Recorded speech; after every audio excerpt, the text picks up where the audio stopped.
Cordial saludo. Bienvenidos una vez más a mi canal de YouTube, donde encuentran como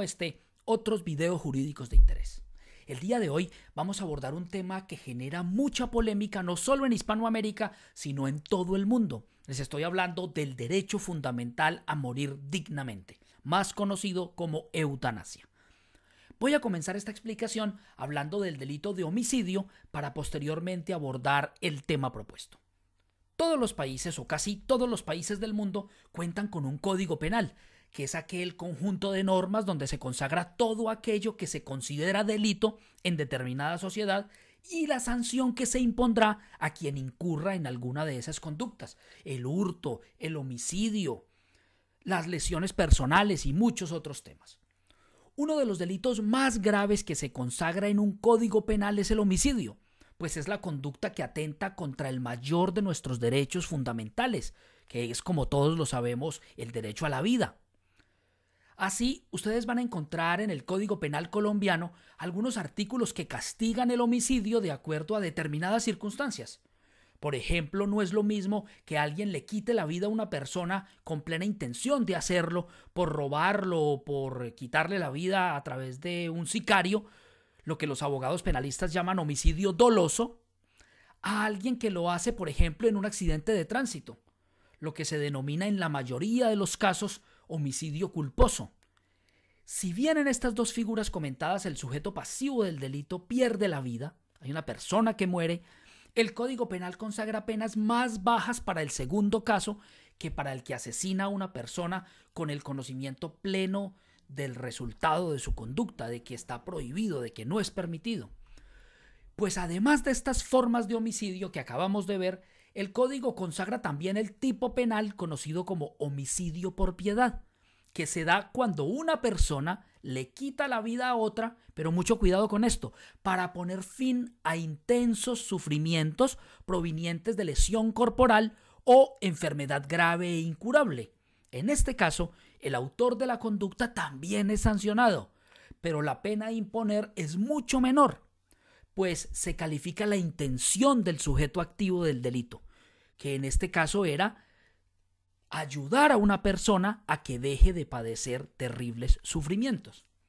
En Colombia, el homicidio por piedad se encuentra tipificado en el artículo 106 de la Ley 599 de 2000, que todos conocemos como el Código Penal colombiano. Dicha norma dice lo siguiente: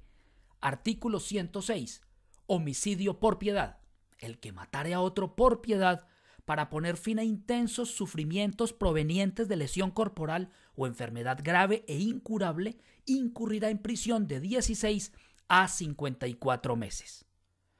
Pues les cuento que en el año 1997 un ciudadano consideró que el homicidio por piedad, que en ese entonces se consagraba en el artículo 326 del decreto 100 de 1980, constituía una suerte de licencia para matar, en razón a la levedad de la pena prevista para el tipo de homicidio por piedad, en comparación, decía este ciudadano, con otras formas de homicidio. Y por esa razón demandó ante la Corte Constitucional el artículo del que estamos hablando con el propósito de que fuera retirado del ordenamiento jurídico. La Corte Constitucional, con ponencia del doctor Carlos Gaviria Díaz, profirió la sentencia C-239 del 97, por medio de la cual declaró exequible la norma, pero con una importantísima advertencia, y es que en el caso de los enfermos terminales, en que concurriera la voluntad libre del sujeto pasivo del acto, es decir, del paciente, no podía derivarse responsabilidad para el médico autor, pues la conducta estaba justificada.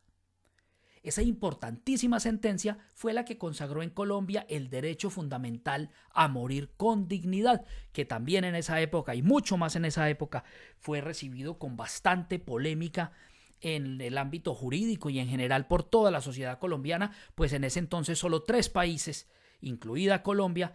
habían legalizado o habían permitido la eutanasia. Dijo entonces la Corte Constitucional que si una persona sufría una enfermedad grave e incurable, que se encontrara en etapa terminal y expresaba de forma libre e inequívoca su decisión de no alargar más su vida para evitar los sufrimientos derivados de su patología, tenía derecho a que su médico tratante le practicara el procedimiento de eutanasia. El profesional de la medicina que obrara de acuerdo a las reglas fijadas por la Corte no sería sancionado penalmente por el delito de homicidio por piedad. Digamos entonces que de acuerdo a esta sentencia de la Corte Constitucional, la eutanasia era válida en Colombia únicamente si se daban las siguientes circunstancias. Primero, el padecimiento de una enfermedad grave e incurable que se encontrara en etapa terminal. Segundo, el consentimiento libre y expreso del paciente de querer morir, de querer cesar con ese sufrimiento, de querer terminar con su vida. Y tercero, que ese procedimiento eutanásico fuera realizado por un médico. Esto quiere decir, o mejor, digamos entonces que si Jorge Mario, quien no es médico, al ver a uno de sus amigos sufriendo una enfermedad grave e incurable, decidiera por petición del enfermo ayudarlo a morir, para evitar que siguiera padeciendo terribles e insoportables dolores, pues estaría cometiendo el delito de homicidio por piedad y en ese caso sería enviado a la cárcel. ¿Por qué? Pues porque no es médico. En el caso contrario, si el acto lo llevara a cabo un profesional de la medicina a petición del paciente y estuviéramos ante una enfermedad grave e incurable en etapa terminal, no habría responsabilidad para el médico. Es decir, si el médico cumplía las reglas de la Corte Constitucional, no hay lugar a que le aplicaran el artículo 106 del homicidio por piedad, sino que lo exonerarían. No si esta conducta la llevara a cabo un familiar o cualquier amigo de la persona que está padeciendo. Eso es muy importante tenerlo claro. Para terminar esta primera parte de nuestra explicación acerca de la eutanasia, considero pertinente traerles una parte de esa sentencia C-239 del 97 de la Corte Constitucional. Miren lo que dijo la Corte en ese momento. Abro comillas. El deber del Estado de proteger la vida debe ser entonces compatible con el respeto a la dignidad humana y al libre desarrollo de la personalidad.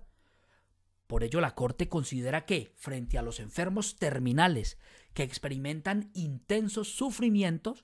este deber estatal cede frente al consentimiento informado del paciente que desea morir en forma digna. Continúa la Corte. En efecto, en este caso, el deber estatal se debilita considerablemente por cuanto, en virtud de los informes médicos, puede sostenerse que, más allá de toda duda razonable, la muerte es inevitable en un tiempo relativamente corto. En cambio, la decisión de cómo enfrentar la muerte adquiere una importancia decisiva para el enfermo terminal, que sabe que no puede ser curado y que por ende no está optando entre la muerte y muchos años de vida plena, sino entre morir en condiciones que él escoge o morir poco tiempo después en circunstancias dolorosas y que juzga indignas. El derecho fundamental a vivir en forma digna implica entonces el derecho a morir dignamente, pues condenar a una persona a prolongar por un tiempo escaso su existencia cuando no lo desea y padece profundas aflicciones equivale no solo a un trato cruel e inhumano, prohibido por la Carta, artículo 12 de la Constitución Política, sino a una anulación de su dignidad y de su autonomía como sujeto moral. La persona quedaría reducida a un instrumento para la preservación de la vida como valor abstracto. Por todo lo anterior, la Corte concluye que el Estado no puede oponerse a la decisión del individuo que no desea seguir viviendo y que solicita le ayuden a morir cuando sufre una enfermedad terminal que le produce dolores insoportables, incompatibles con su idea de dignidad. Por consiguiente, si un enfermo terminal que se encuentra en las condiciones objetivas que plantea el artículo 326 del Código Penal considera que su vida debe concluir porque la juzga incompatible con su dignidad, puede proceder en consecuencia, en ejercicio de su libertad, sin que el Estado esté habilitado para oponerse a su designio, ni impedir, a través de la prohibición o de la sanción, que un tercero le ayude a hacer uso de su opción. No se trata de restarle importancia al deber del Estado de proteger la vida, sino, como ya se ha señalado, de reconocer que esta obligación no se traduce en la preservación de la vida solo como hecho biológico. El deber de no matar encuentra excepciones en la legislación a través de la consagración de figuras como la legítima defensa y el estado de necesidad, en virtud de las cuales matar no resulta antijurídico siempre que se den los supuestos objetivos determinados en las disposiciones respectivas. En el caso del homicidio pietístico, consentido por el sujeto pasivo del acto, el carácter relativo de esa prohibición jurídica se traduce en el respeto a la voluntad del sujeto que sufre una enfermedad terminal que le produce grandes padecimientos y que no desea alargar su vida dolorosa.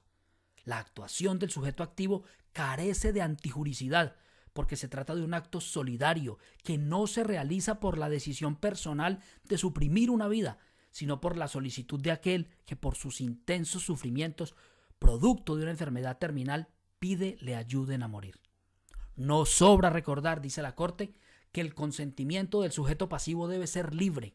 manifestado inequívocamente por una persona con capacidad de comprender la situación en que se encuentra. Es decir, el consentimiento implica que la persona posee información seria y fiable acerca de su enfermedad y de las opciones terapéuticas y su pronóstico, y cuenta con la capacidad intelectual suficiente para tomar la decisión. Por ello, la Corte concluye que el sujeto activo debe ser un médico, puesto que es el único profesional capaz no solo de suministrar esa información al paciente, sino además de brindarle las condiciones para morir dignamente. Por ende, en los casos de enfermos terminales, los médicos que ejecuten el hecho descrito en la norma penal con el consentimiento del sujeto pasivo no pueden ser entonces objeto de sanción y, en consecuencia, los jueces deben exonerar de responsabilidad a quienes así obren. Cierro comillas. Esta era entonces la jurisprudencia que se encontraba vigente hasta el pasado 22 de julio del 2021, fecha en la cual la Corte Constitucional expidió la sentencia C-233 de este año. De acuerdo con dicha sentencia, la cual analizaremos en otro video, el paciente que sufra una enfermedad grave e incurable que le cause terribles sufrimientos podrá solicitar a su médico tratante que le realice un procedimiento eutanásico sin que deba esperar a que su enfermedad se encuentre en etapa terminal. Esa es la diferencia, eso lo vamos a ver en el próximo video. Queríamos traer esta sentencia C-239 del 97 porque fue la que reguló el marco general de la muerte por piedad o de la eutanasia, pero vamos a hablar también de esta sentencia C-233, donde el cambio que hace la Corte, es decir, que ya no se necesita estar en etapa terminal de la enfermedad, sino que si se padece una enfermedad grave e incurable, que sea incompatible con la vida, la persona puede expresar su consentimiento de que lo ayuden a morir y no deberían haber trabas para que esto se lleve a cabo. Todos sabemos que es muy complicado, entran aquí algunos razonamientos de orden religioso que no deberían existir, pero de eso vamos a hablar cuando analicemos la sentencia C-233 de 2021, porque la Corte hace un análisis muy interesante acerca de si la vida es sagrada o simplemente es un valor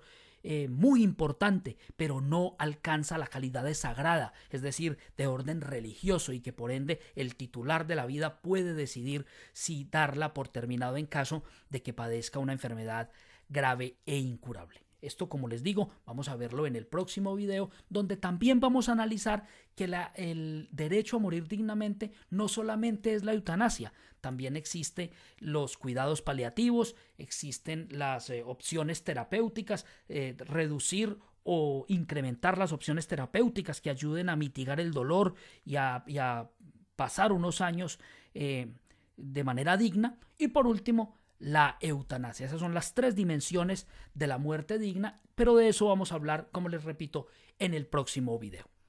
Hemos llegado al final, los invito a darle like si les gustó y a compartir esta información para que muchas más personas sigan aprendiendo derecho con nosotros. Muchas gracias.